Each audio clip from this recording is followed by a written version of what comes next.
Happy Hanukkah to everyone. Thank you, and the same to you. Amen. Thank you. Happy Hanukkah. Thank you, Fred. Today's class is stories, Chassidic stories. So we gotta find some at least a few Hanukkah stories, and we'll supplement them with maybe some other Chassidic stories. The first story is about the Tsveli Mella of Dinov. And if I'm not mistaken, I believe I met once one of his great-grandchildren in Lakewood. But he was a very famous, great Rebbe. He was the grandson of the sister of Reb Elimelech of Lezhensk. So he was related to Reb Zusha, Reb Elimelech. Anyway, this story is a few months before his birth. The mother, which was a relative of it was a niece of Reb Elimelech of Lezhensk.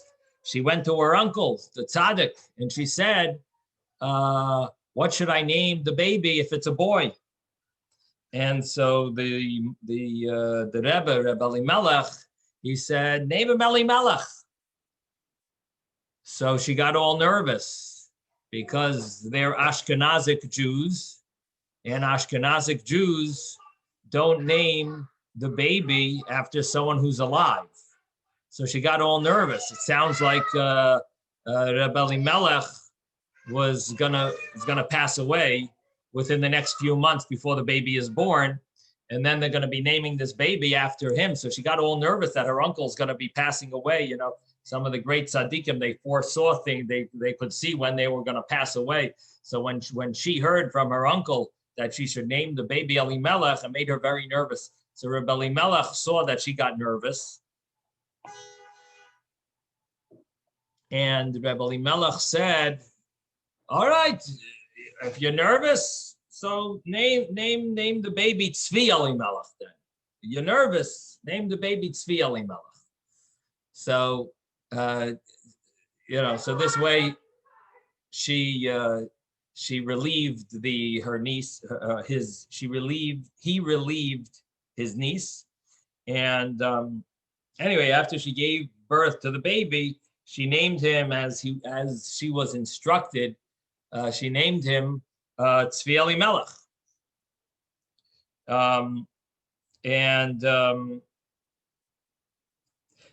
Reb Elimelech told her afterwards, he said, if you would have named him Elimelech, it would have been exactly like me. But you named him Tsveli Mella, he'll be half like me now. Now he's going to act half like me. That was Reb Elimelech, the Rebbe Reb Elimelech's claim. That was what he told the mother. Now he's going to be half. He's going to follow me halfway. And sure enough, he grew up and he became famous, a famous Rebbe and a tzaddik. And many turned to him for advice and became his followers. And he has a famous sefer called the Bnei Yissaschar. And it's very often learned and quoted, especially it has a lot of homiletic insights on the holidays. Very great sefer, Bnei Yissaschar, very, very famous sefer. Anyway, one day he was on his way to visit his Rebbe, the Chayza of Lublin, and he was thinking, which tribe does he come from? And he was wondering this. He says, well, Hanukkah, I always feel very connected to. And I have like a very high spiritual delight in the holiday of Hanukkah. So the question is, what does that mean? What do you think? Which tribe is he from if he's very connected to Hanukkah?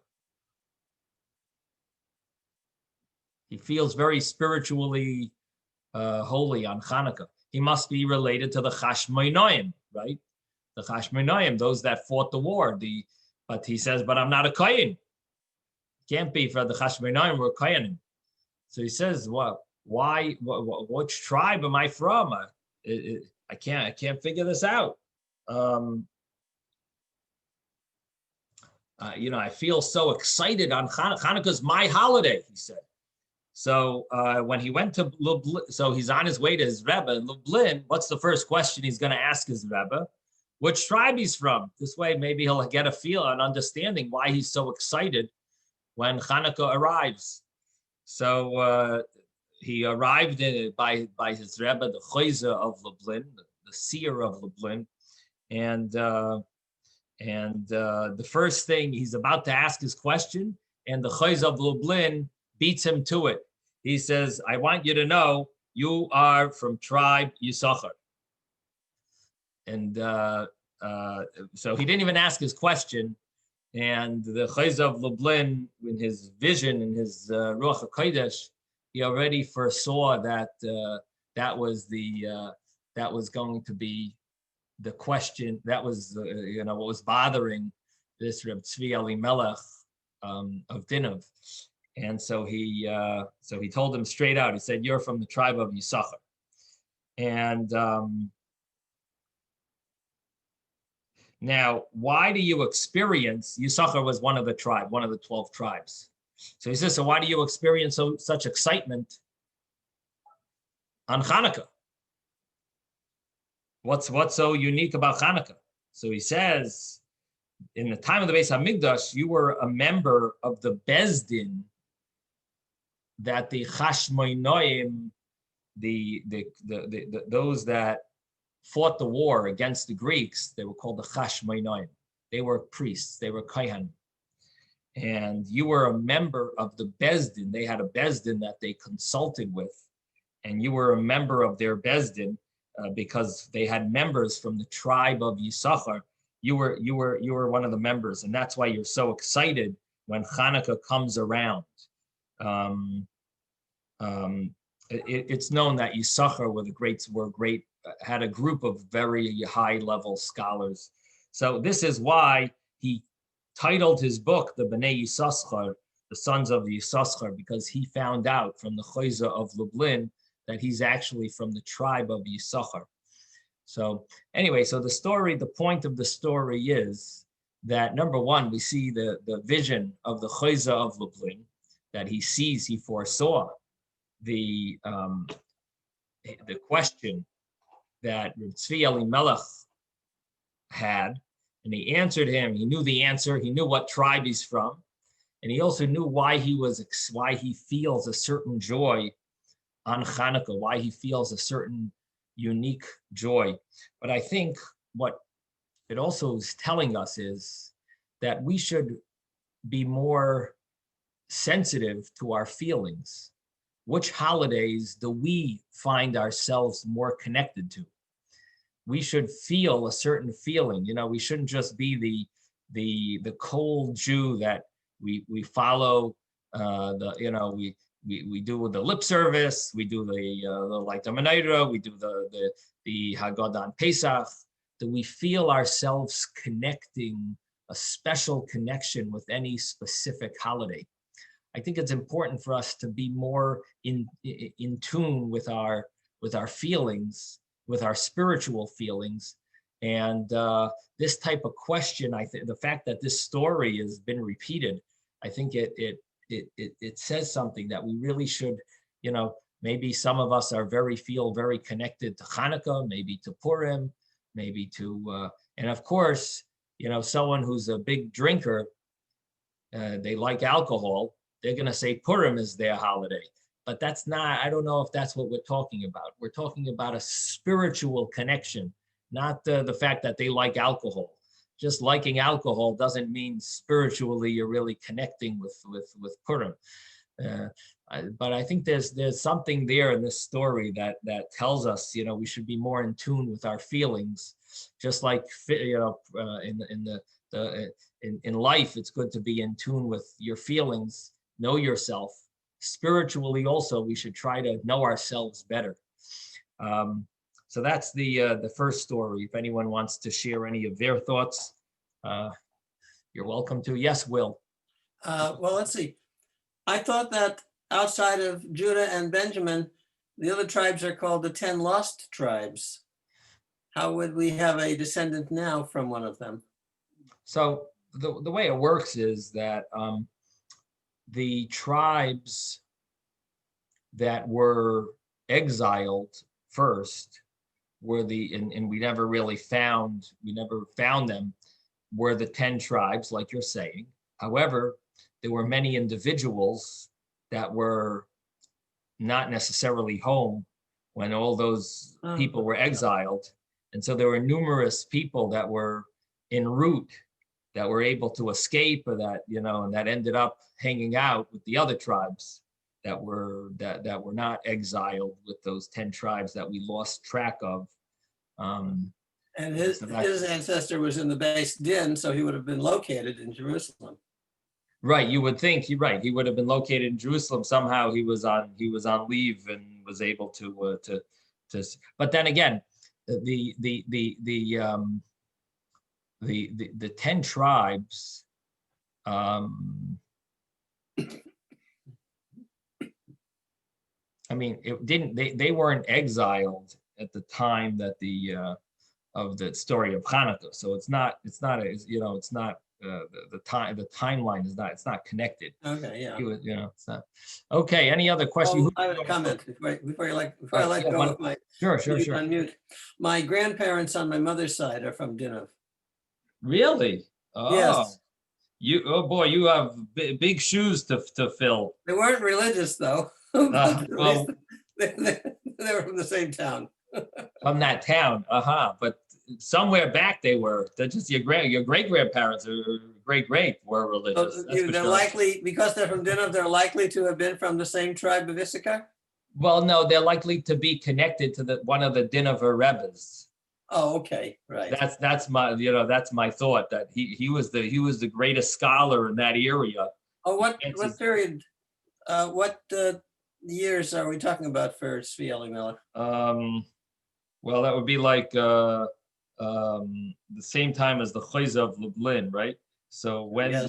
let me ask Google here. When did the Chose of Lublin live? Let's see if Google knows. 1745 to 1815. Maybe a little early for my grandparents.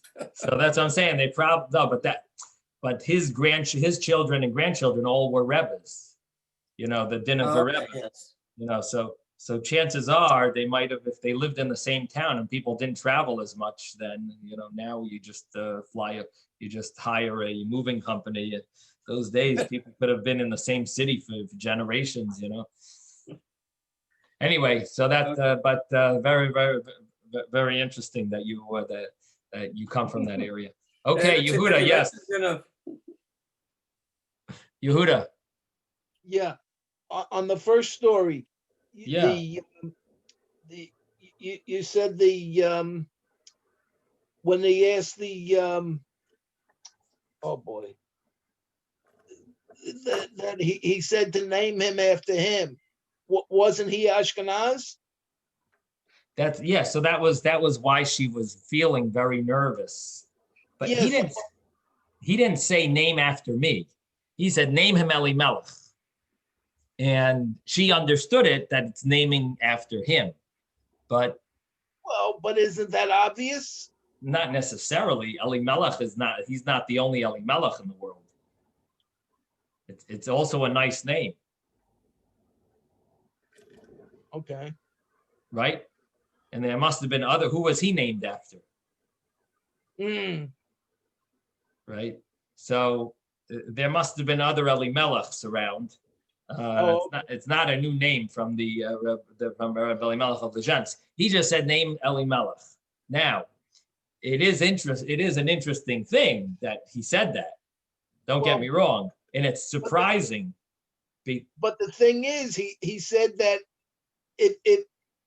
when she named him only partially, so he says that the child will hardly have half of his. Right. So Personality.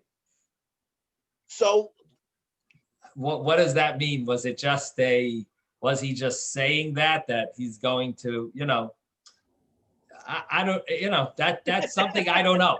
I don't know what he was thinking. I don't know how that works. If you name someone after someone else, do they really take on that personality? And if someone's alive, is that the way it works in the Sephardic community as well? When you name someone after someone alive, they generally, maybe, yeah, I don't know.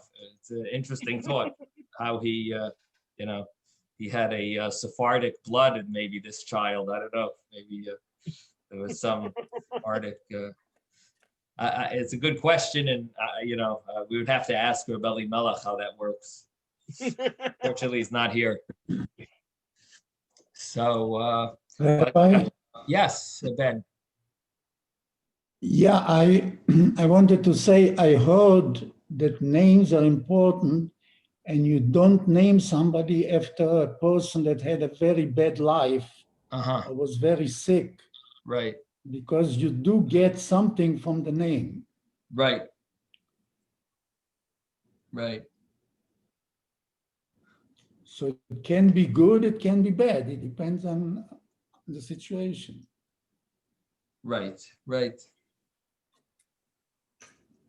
Then again, great tzaddikim, many of them suffered. We still, people, Holocaust survivors, we named a very special thing to name someone after a Holocaust survivor, even though they suffered. It's not, it's not a blanket rule, but it is correct in general. Yeah. Okay. Let's move to the next story.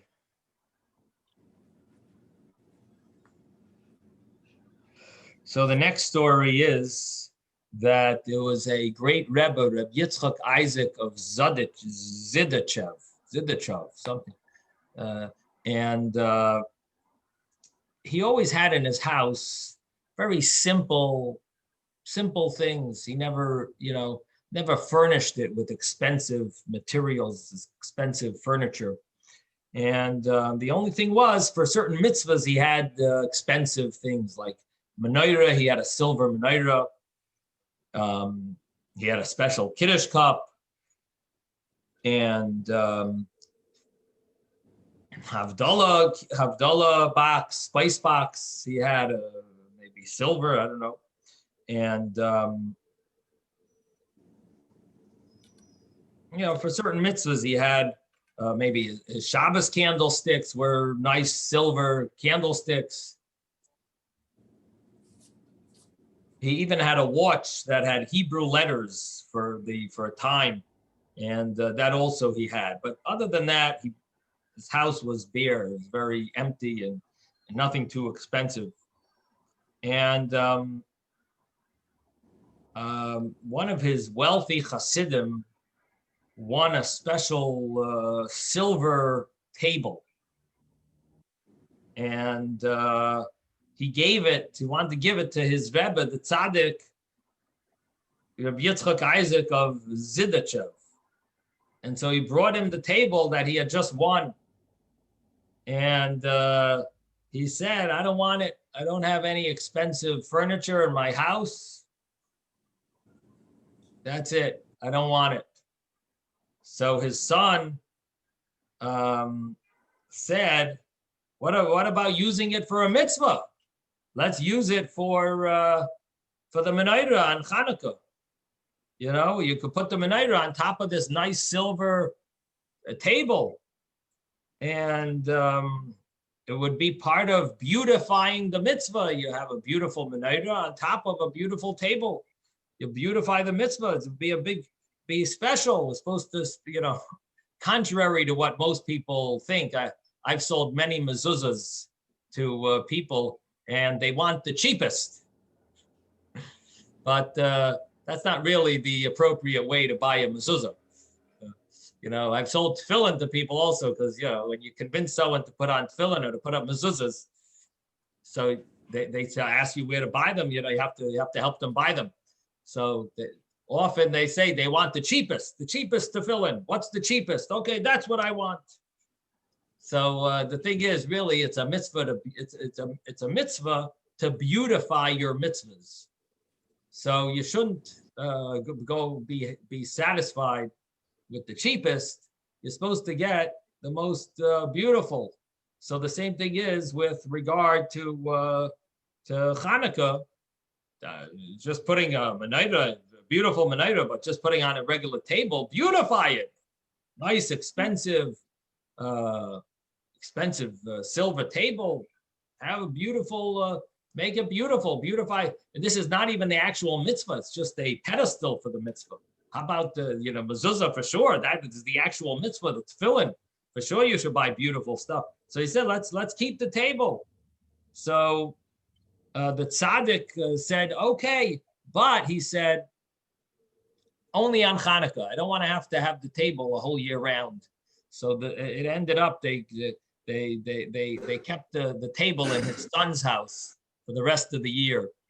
But on Hanukkah, they would bring it to the tzaddik's house, Rabbi Yitzchak Isaac Zidichev, and he would use it in order to make the mitzvah more beautiful. So I think what this story is emphasizing is, I think it's emphasizing the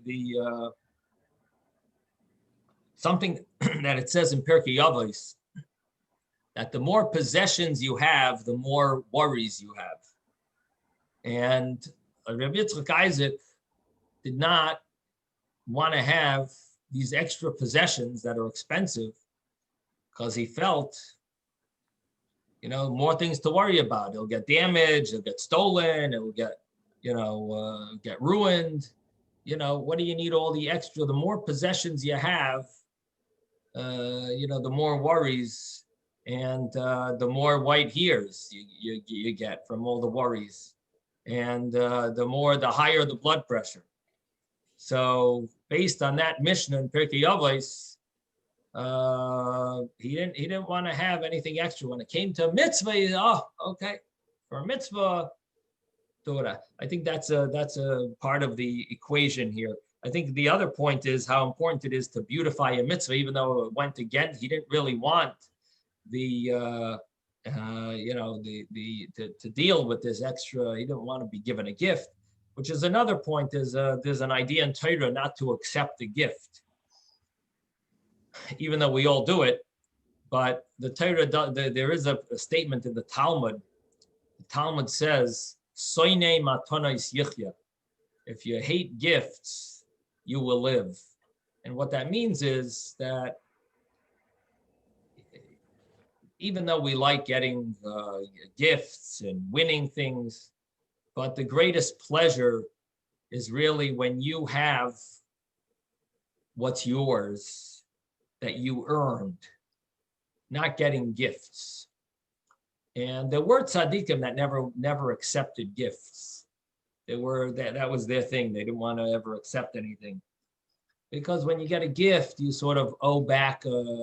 You owe something in return, and it's not a good feeling. It's a feeling of getting something you don't necessarily deserve. So it's not a healthy feeling to always have. Now, I don't know, on our level, we're not so sensitive to all these feelings and things, but on a certain tzaddikim, they were more careful. They don't really want to receive gifts. In this case, he felt for the mitzvah, he was willing to do it for Hashem. But in general, he felt, I don't want to receive a gift. The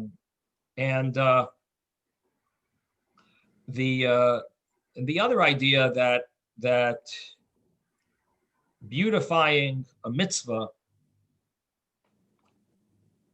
I mean, this is a little extension of that idea, because this is not the actual mitzvah of beautifying. If you have a beautiful candlesticks on Shabbos, that's the real mitzvah is the candlesticks. The tray underneath the candlesticks, okay, it's like a base for the mitzvah, but it's not the actual mitzvah itself, And nevertheless, we see how important it was in the eyes of the that we should put emphasis on beautifying our mitzvahs. And I think that applies in all areas, in quality and quantity. Maybe there are different ways of beautifying mitzvahs, but every mitzvah that we do, we should be honored to be able to beautify it, and not just to be satisfied with fulfilling it on a very surface level or getting done with it. Like sometimes you just want to be exempt, and so you just say, okay, I'm done, I did it. Like, when you used to do homework in school, you just want to get done with it and goodbye. Beautifying a mitzvah, if you really love Hashem, and mitzvahs are you're connecting to Hashem, this is Hashem's will, so you want to do the best. Like if it's a close friend, if it's a close friend, you don't buy them, you don't come to their house for Shabbos and bring them, a big pen, a package of big pens that cost about $1. This is my gift, or a bottle of Manischewitz wine that costs about $3. That's not really a way of giving, honoring someone who's a good friend. You can't, buy someone, you go to someone's wedding, you bring them you wrap up a package of Kleenex tissues, and this is my gift to your new house. I'm giving you a box of Kleenex. You have to beautify the mitzvah. You can't give them the cheap little gift. You buy them something nice. So Hashem, how much more so? We can't, give a gift, buy a mezuzah that's a $25 mezuzah. It's not really beautifying the mitzvah properly. Okay, anyone want to share any thoughts on this story?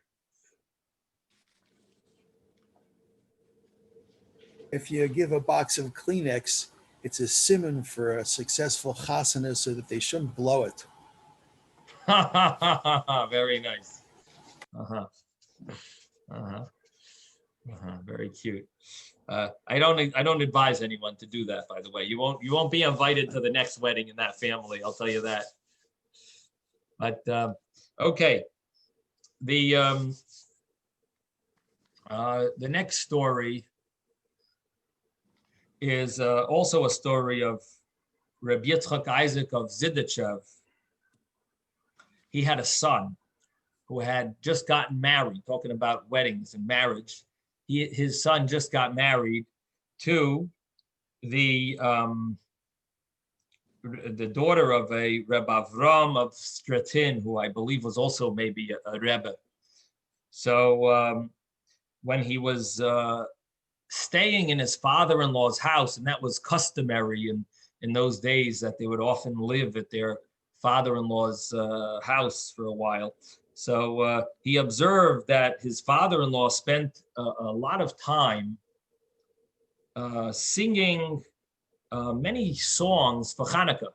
During Hanukkah, he sang numerous Hanukkah songs or other songs, Chassidic songs. And when he was watching the candles after he lit, he would sing these songs for a long time. It is customary, by the way, to watch the candles for a while. Besides, practically, it's important to make sure that no fire, God forbid, the candles don't start a fire. But even on a more spiritual level, there's customary to watch the flames of there's something spiritual about the Chanukah licht, about adding light to the world, and the Hanukkah candles and the meaning of the candles. And so just watching them is considered important. So anyway, this Rabbi Avraham of Stratin, he used to sing Hanukkah, sing songs and nigunim, tunes, while he was watching the candles. And so his son-in-law was very surprised, because he didn't see this in his father's house. His father's a great Rebbe, and he didn't see him doing this avodah of singing, singing nigunim, the Hanukkah candles. So somehow by his father, he actually used to watch the candles very short, and take off. He didn't like hang around.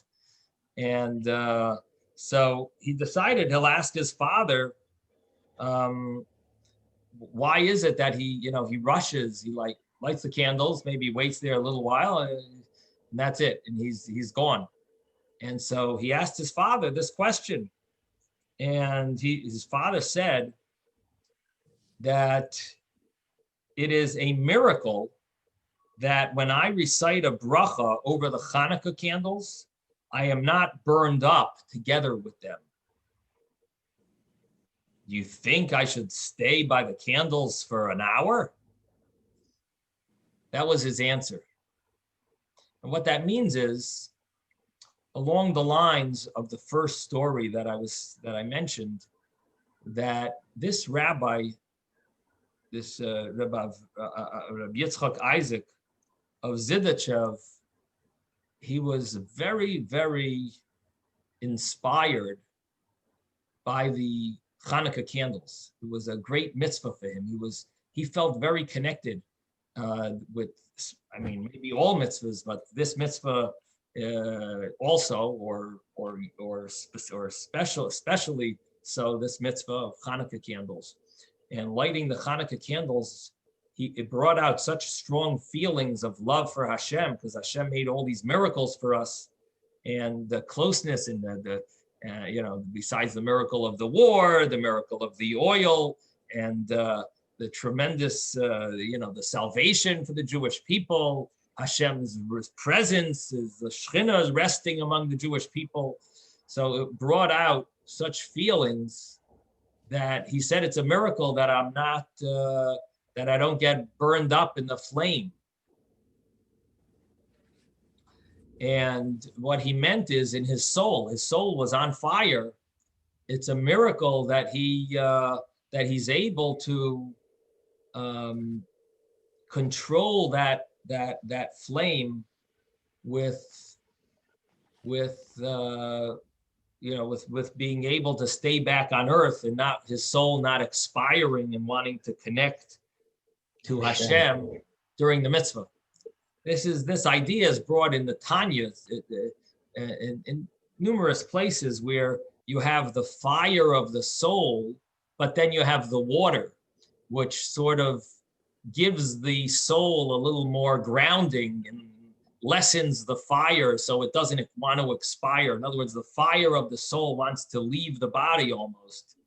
And the water element of the soul, there's fire, water, air, and earth. And so the water element of the soul sort of balances it out and causes it to want to stay back here on earth. But that's the idea of these great tzaddikim, that they were so moved by the Hanukkah candles that this tzaddik wasn't even able to watch them. He was so moved, which seems almost like a paradox. On the one hand, they love doing mitzvahs.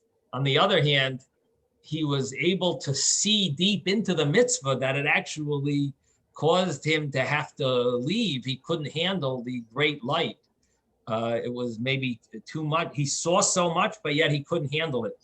It's almost like, it reminds me of the story of the famous Rashbi, Rabbi Shimon Bar Yochai, for Lag BaOmer, where right before he passed away, on the famous day of Lag BaOmer, some of the students that listened to the Rashbi, they were regular students in his house. In his lessons, they couldn't handle the light in his house. It was too much. Only his son, and I think the one who wrote down what he was writing, his scribe, were able to stay there in the actual setting where the Rashbi was. Everyone else had to leave. They couldn't handle the fiery.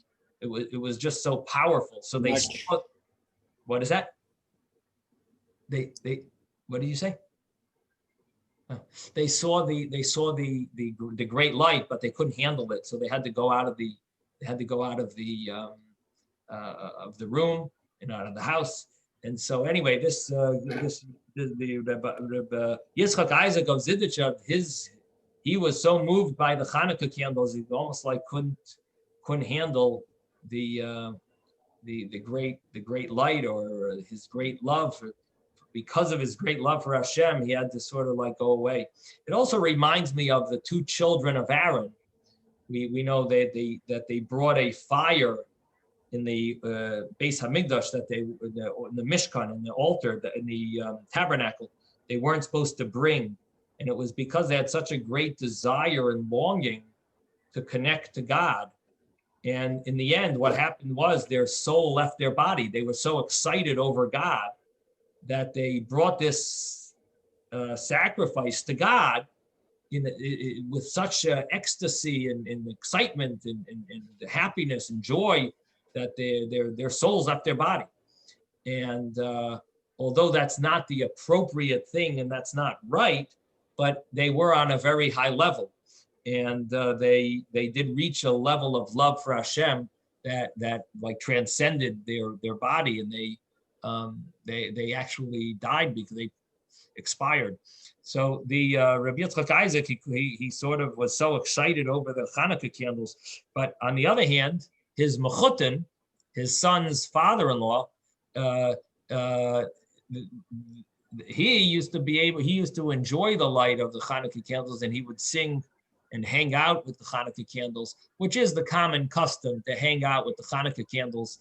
I don't know anyone nowadays that can't handle the light of the spiritual light of the Hanukkah candles, but I do think that some people might absorb and enjoy and understand, feel a little more of the spirituality of the Hanukkah candles than others.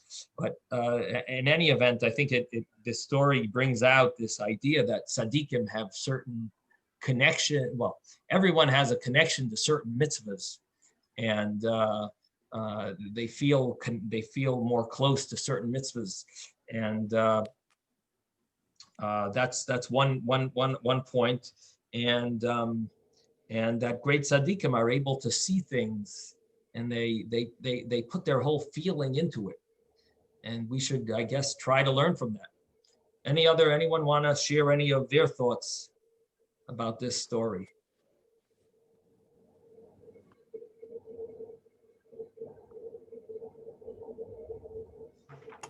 I read a story last night, Rabbi Smith. Yeah.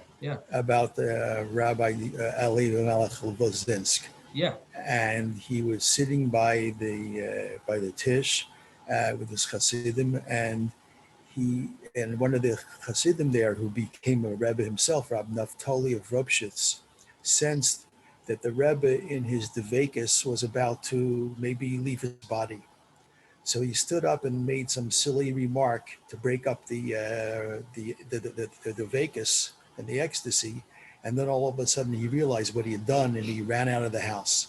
So Rabbi Tsveli Mella of Lozinsk sent somebody after him to bring him back, and said to him, "Who gave you, how dare you break up my Devekus when I'm in the middle of trying to cling to Hashem?"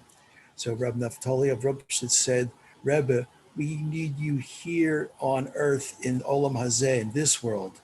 And the Rebbe looked at him and said, "Yasher Koach, thank you very much." And then let the Reb Naftali of Ropshitz lead the benching as a sign of that he agreed with him. Knowledge. David Olensky's story that he just said, Dveikos means connection, closeness to God, attachment to God. So this great Rebbe felt so attached that the other rabbi was nervous. His soul was gonna leave his body. Very nice story, David. Thank you for sharing it. The next story is a story of David of Tolna. It was also considered maybe a Rebbe or a great rabbi.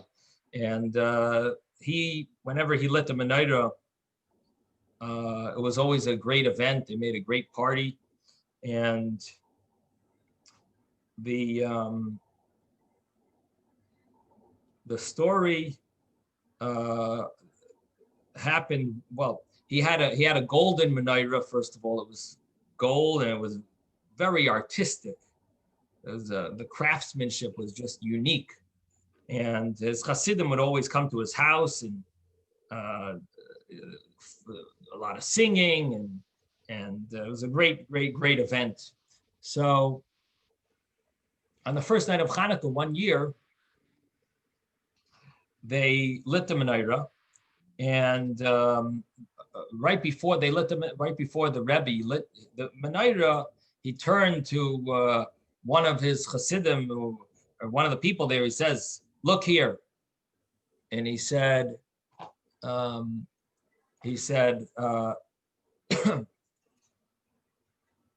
"Your wife is short, isn't she?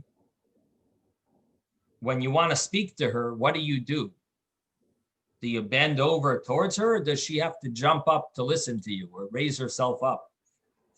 And without waiting for an answer, he said the brachas and lit the menorah.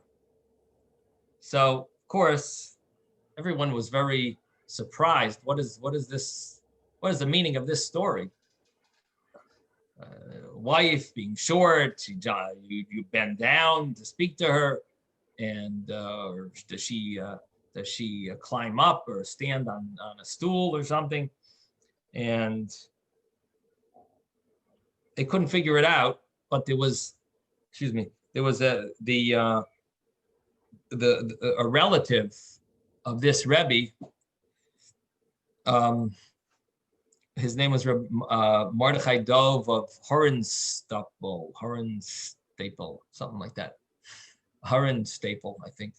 So he was there, and he said, "Let me explain to you. This is based on a Talmudic statement.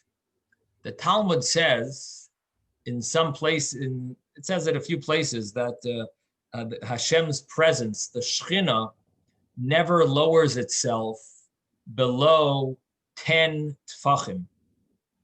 And it doesn't lower itself below 10 hand breadths, which is about 37 inches or 36 inches, meaning that the divine presence, it comes down to earth, but it sort of like stays above. It doesn't exactly connect, at least that level of God's presence, the Shekhinah level. And one of the exceptions to this rule is that it says the menorah is supposed to be between 3 and 10 tfachim from the ground. What does that mean?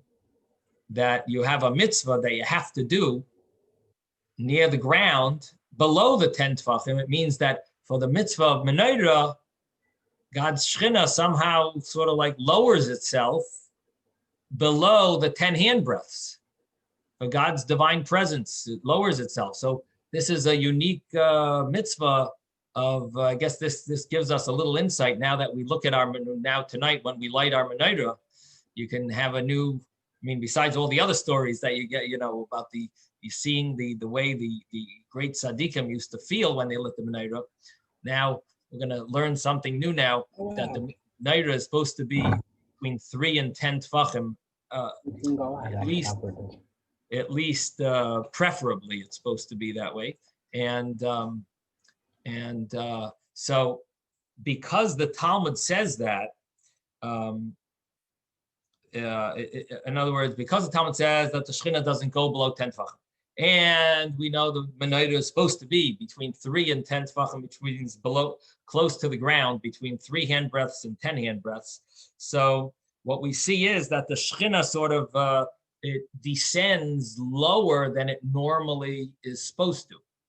And it's written in the writings of the Ari, the famous Kabbalist, the Ari, that there's that this is connected to the idea that it also says in the Talmud that if a person's wife is short, bend over and whisper to her.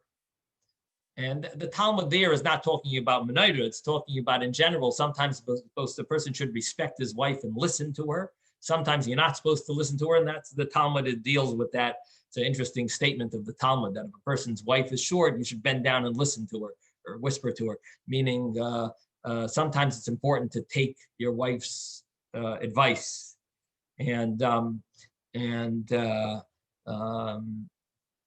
So the Arizal says that's connected to menorah, that Hashem is supposed to lower himself to our world and listen to us when we light the menorah. And so Reb David of Tolna was sort of bringing out this idea. So when you light the menorah, we should really think, look at that. Hashem is lowering himself, the Shekhinah, below where he normally goes, because he's bending down to his wife, the Jewish people. This idea is brought out from the Arizal, and Reb David of Tolna wanted to say it at the lighting. I guess by saying it, it sort of brings it out even more clear. But this is the idea of the menorah being between 3 and 10 tefachim. It does get a little complicated when you have the huge menorah. No matter where you put it, the lighting ends up being a little big, a little high. But the idea that the menorah should be between 3 and 10 tefachim, it just shows that Hashem during Chanukah, Hashem is lowering himself down to us. And so the story ends that the next night, this Reb David of Tolna, he said another baffling statement. And he said, and this time you're not going to figure out the answer. Meaning he understood that they figured out, even though they didn't tell him that they figured out what the explanation of the previous night, the first night of Hanukkah was. But the second night insight that he said, this you're not going to figure out. So that's the end of the story. So I think this story, number one, I think it shows us about how the Chassidic Rebbe's, they understood this, the spiritual, the way that, of course, it's mentioned by the Arizal, but they sort of brought it more in a revealed way, these ideas that God, so to speak, is lowering his divine presence on Hanukkah to be where we light the menorah. It also shows us the meaning behind, like, it's a very surprising law. Why should you light the menorah low? Why is the menorah supposed to, I think it gives us a new meaning. Why the menorah is supposed to be lit low? It's because Hashem is, so to speak, bending down to us on Hanukkah, just like in the olden days, just like when the story of Hanukkah happened, Hashem's presence was right there with the Chashmonaim, with those fighting the war. I mean, they won a war which was beyond any miracles that we've ever seen, even the miracles of Israel winning their wars, which was great miracles. Nothing compared to the miracle of Hanukkah, the miracles of Hanukkah, and then the oil lasting 8 days. I mean, these were real powerful miracles, and showing how Hashem's presence is with the Jewish people. So this story of these laws of Hanukkah, but also shows us how every single law has such great meaning behind it. Why should the menorah be lit between 3 and 10 handbreadths from the ground? Because Hashem is lowering himself to our domain, so to speak. This is a very spiritual time, and it repeats itself every year. It's not just it happened in the days of the Chashmonaim, but it's happening right here with us today and tomorrow, the rest of Hanukkah. And of course, we also see the Ruach HaKodesh, the divine spirit that Rabbi David of Tolna had, that he knew they figured out the meaning behind the statement that he had said. Okay, so I guess that's more or less what we can see from this story. Anyone want any other thoughts that come to mind from this story? Anyone want to share any thoughts?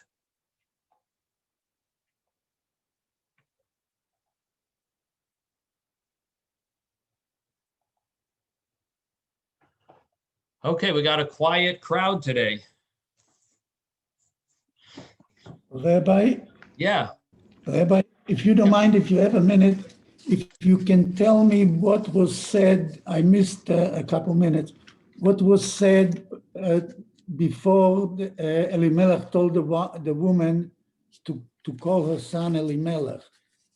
Did she want a child and he told her that she will have a child? Is that No, she was pregnant. She was a relative of Rabbi Elimelech. She was pregnant. She was pregnant and she wanted to know what to name her child. I see. So he told her about. Thank you very much. Yeah. Okay, the next story is a story about It's a story about a Jew that was an informer. And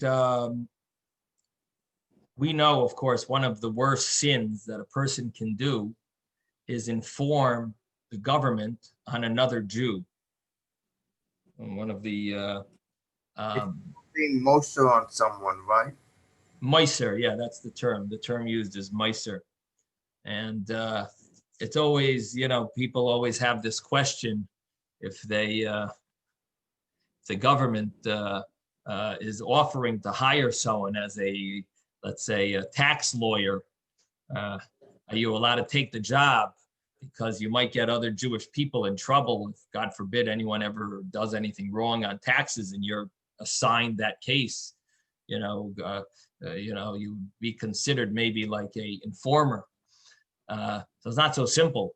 And many Jewish people would say would definitely not take that position. Anyway, being an informer is considered is considered a very serious sin, and especially because in the olden days, I mean, if anyone came into the hands of the government in the olden days, did anything, the government would automatically kill them.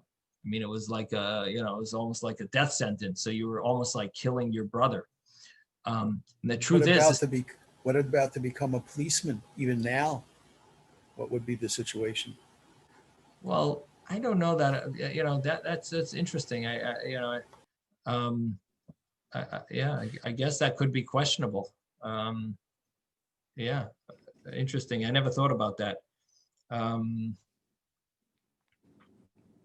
guess you're right. I guess policeman is possibly in a similar category. I never thought about it until you mentioned about this tax guy. Tax guy. Well, the tax stories you find, you sort of like find stories where people are wondering if they can, they're looking for a job and the government offers them, but I guess policeman is not as common for Jewish people want to be a policeman and get a small it's like such a small salary policemen make. Doesn't fit with the Jewish lifestyle, but I guess you're right. There have been Jewish policemen. There are some. Yeah, interesting. In any event, the Jews in Israel, the police might be Jewish. Right. But that, I guess, interesting. I guess all of these are good questions. This is a story shiur. This is not a halacha shiur. So we're not going to get into that. But the main issue I just had mentioned, to answer you, Will, when you hand them over to a Jew, might be different than handing them over to a non-Jew. A meiser, the general term meiser is when you're handing someone over to the non-Jews. So that would be the story. The government also, is Jewish, yes. Also could be, to answer David's question, possibly, there might be difference between if something's dangerous, someone's a danger to the public, versus someone cheating on maybe their taxes or something like that, which that, what I mean? The danger to the public might be, that might be something, that would be, you would be able to, tell the government, so someone's driving at 100 miles an hour, and you want to, I mean, that's a danger that should be stopped and needs to be stopped. Someone's shooting,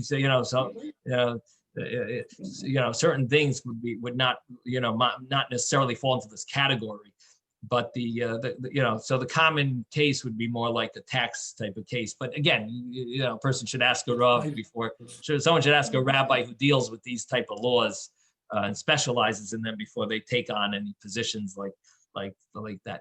Okay, so anyway, in the town of Chmielnik, Ben, you have a question. Yes, Ben. No, I just wanted to say about the tax man. Yeah. In Israel, there was a woman and had 15 kids. And she got tired of getting pregnant. She went to the tax office and told the guy, "Put your hand on my stomach." He says, "Why?" She says, "Anything you put your hands on, it doesn't grow."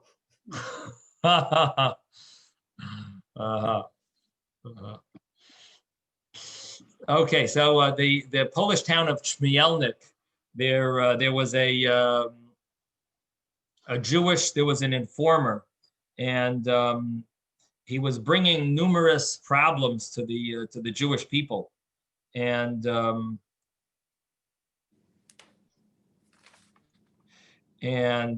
Hasidim wanted their Rebbe to bring a curse on this person.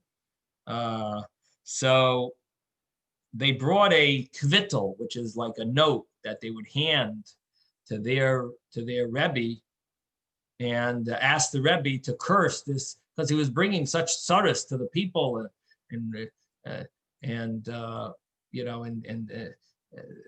poor Jewish community. Can imagine in those days, people were very suffering and struggling, and who knows the type of tsaras they were going through, and then to have to deal with some informer that lived there that just bothered them.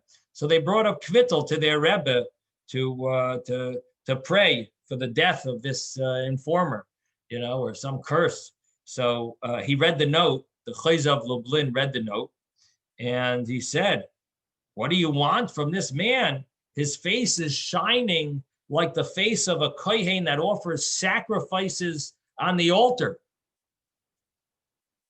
So they understood, sounds like, this guy might be like a hidden tzaddik or something. They weren't sure. I mean, it sounds very surprising, but maybe the chayza made a mistake. So they tried a little later. They gave him the note again. And to their surprise, he said the same exact words.